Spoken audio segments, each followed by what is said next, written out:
अपने सबसे अच्छे रूप को बाहर निकालने का। और भगवद गीता इस इम्तिहान को पास करने की एक अहम किताब। भगवद गीता के 18 अध्याय हैं और ये संस्कृत में परमात्मा द्वारा दी गई थी। समय के साथ संस्कृत भाषा रोजमर्रा की जिंदगी से निकल गई और ये ज्ञान मनुष्य से दूर हो गया।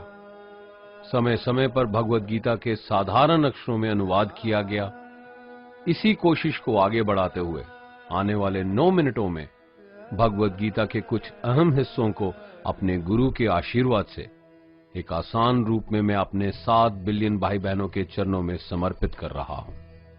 ये ज्ञान परमात्मा ने भगवान कृष्ण के द्वारा सबसे बड़े धर्म युद्ध महाभारत की रणभूमि कुरुक्षेत्र में अर्जुन को कुछ 5000 साल पहले दिया। ये वो वक्त था जब धर्म का बार बार उल्लंघन हुआ, परमात्मा का डर मनुष्य से निकल गया। लालच की होड़ में भाई ने भाई को मारने की कोशिश की और यही नहीं, एक ब्याहता औरत को भरी सभा में अपने बड़ों के सामने अपमानित किया गया। इससे पहले कि मनुष्य जाति धर्म युग से निकलकर पूर्ण रूप से कलयुग में जाती, युद्ध की रणभूमि में युद्ध से कुछ पहले परमात्मा ने गीता भगवान कृष्ण के द्वारा मनुष्य जाति के कल्याण के लिए दी। ऐसे ही जैसे कभी तुरा मोसेस को, गॉस्पेल जीसस को और कुरान प्रॉफिट मोहम्मद को दी। गीता, बाइबल, कुरान, तुरा, गुरु ग्रंथ साहिब परमात्मा द्वारा दी गई किताबें हैं जो किसी एक धर्म के लिए नहीं बल्कि पूरी मनुष्य जाति के लिए हैं, पूरी इंसानियत के लिए हैं, सब आत्माओं के लिए हैं, क्योंकि ये आत्मा को परमात्मा के बारे में, उसकी सृष्टि के बारे में और सबसे अहम ये उन कायदों के बारे में समझाती है जिनका आत्मा को मनुष्य के रूप में हर हाल में पालन करना होगा, रक्षा करनी होगी। और इन्हीं कायदों की बुनियाद पे एक आत्मा को शरीर त्यागने के बाद परखा जाएगा और इस परीक्षा से पास होने पे हमेशा के लिए इस जन्म और मृत्यु से मुक्ति मिलेगी।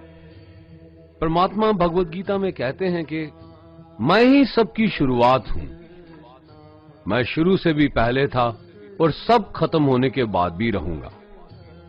सब मुझ में है और मैं सब में हूं। जो भी तुम छू सकते हो, देख सकते हो, चख सकते हो या सुन सकते हो, वो सब मैं हूं। ये नदियां, पहाड़, सूरज, ग्रहण, चांद, सितारे सब मैंने बनाए हैं।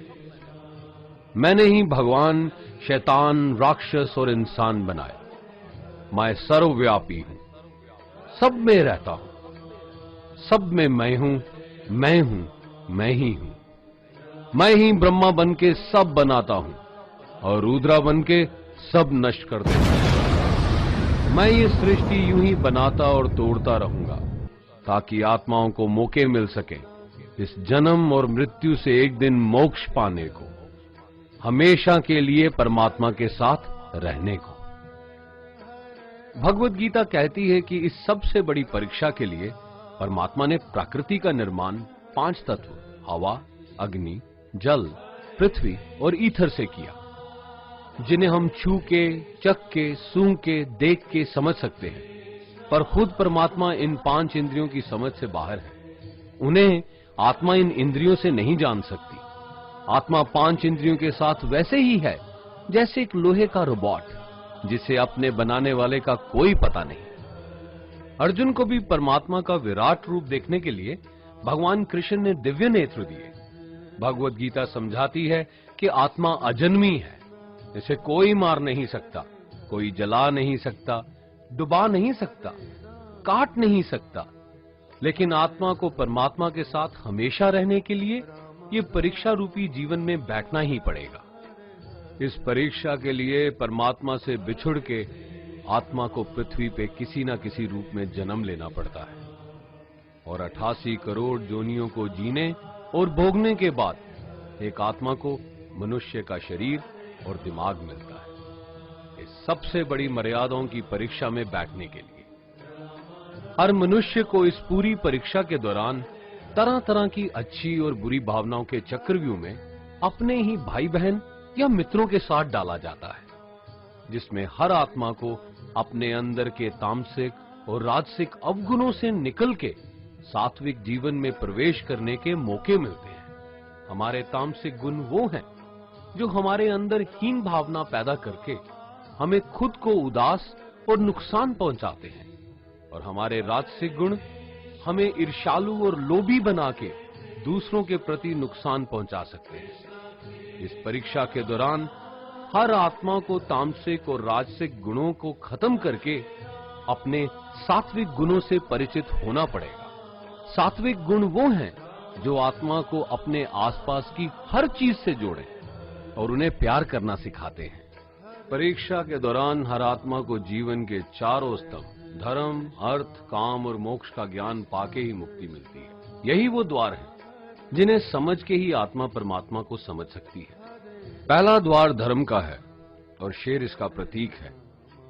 धर्म वही है जो गीता में लिखा हुआ है, वेदों में लिखा हुआ है, गुरु ग्रंथ साहिब, बाइबल या कुरान में लिखा है। धर्म वही है जो धारण किया हुआ है, जिसे आपका दिल मानता है, जैसे झूठ नहीं बोलना, चोरी नहीं करना, भगवान का निरादर नहीं करना, दूसरों को नुकसान नहीं देना।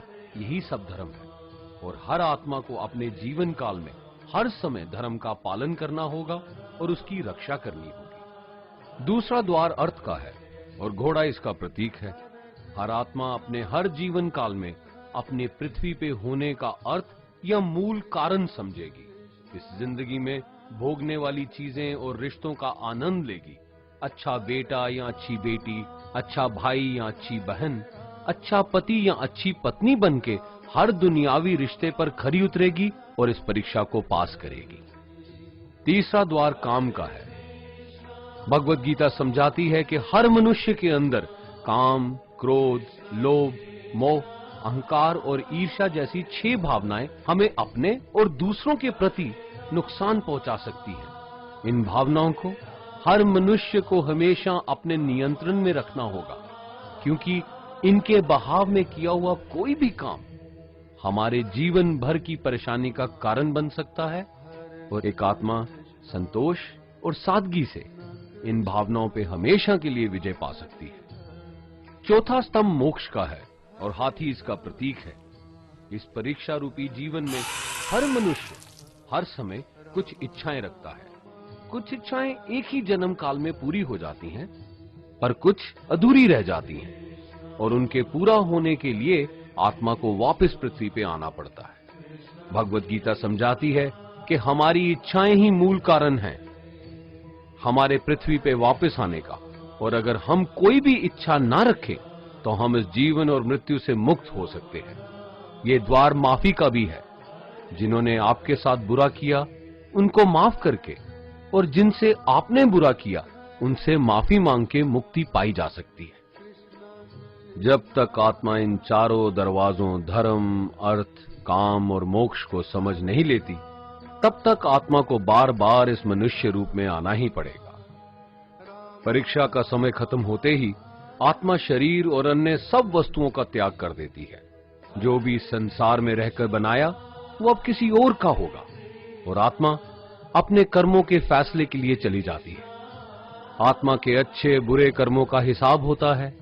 अपने अच्छे कर्मों के लिए आत्मा कुछ वक्त के लिए स्वर्ग और दुष्कर्मों के लिए नरक पे चले जाती है।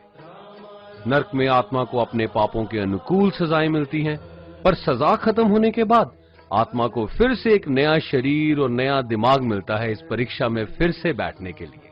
और हर परीक्षा में वही सब फिर दोहराया जाएगा, जिंदगी के 4 स्तंभ धर्म, अर्थ, काम और मोक्ष को समझने के लिए। हर जन्म में अपने कई जन्मों के कर्मों के हिसाब से हर आत्मा को कभी अच्छे और कभी बुरे हालातों से जाना पड़ता है, लेकिन जब तक आत्मा परमात्मा के साथ योग को नहीं समझ लेती वो मुक्ति नहीं पा सकती। भगवत गीता समझाती है कि मनुष्य अपने शरीर, दिमाग या दिल से भगवान को पा सकता है। शरीर द्वारा किए कर्मों के माध्यम से परमात्मा को पाने को कर्म योग कहते हैं। ऐसे कर्म जो परमात्मा की इच्छा से हो और दूसरों के कल्याण के लिए हो। वाल्मीकि ने रामायण लिख के, श्रवण ने अपने माता पिता की सेवा और उन्हें 4 धाम की यात्रा करवा के, मदर टेरेसा ने अपने प्यार और सेवा के माध्यम से, और मैडम क्यूरी ने वैज्ञानिक खोज में अपने जीवन का बलिदान देके अपने कर्मों द्वारा परमात्मा को पाया। भगवत गीता समझाती है कि एक आत्मा दिमाग से भी परमात्मा के साथ योग लगा सकती है।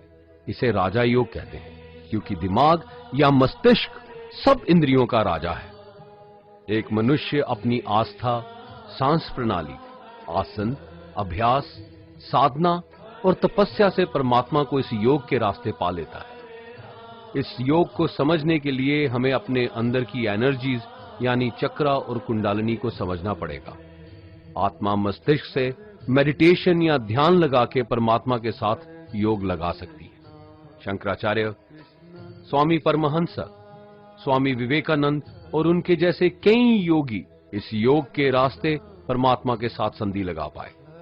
परमात्मा भगवत गीता में कहते हैं कि अगर किसी आत्मा को धर्म ना भी समझ आए, योग ना भी समझ आए, पर अगर वो मेरी शरण में आ जाए तो मैं उसके सारे पाप माफ कर देता हूं। परमात्मा को ऐसी दिल की गहराइयों से पुकार के पाने को भक्ति योग कहते हैं। चैतन्य महाप्रभु, मीराबाई और भगवान हनुमान इस योग के सबसे बड़े उदाहरण हैं।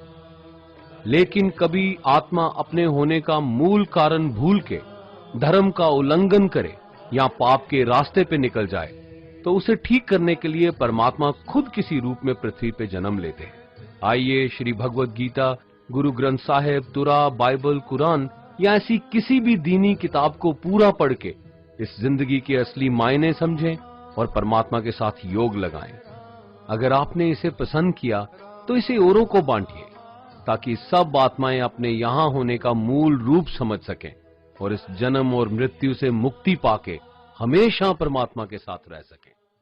धन्यवाद।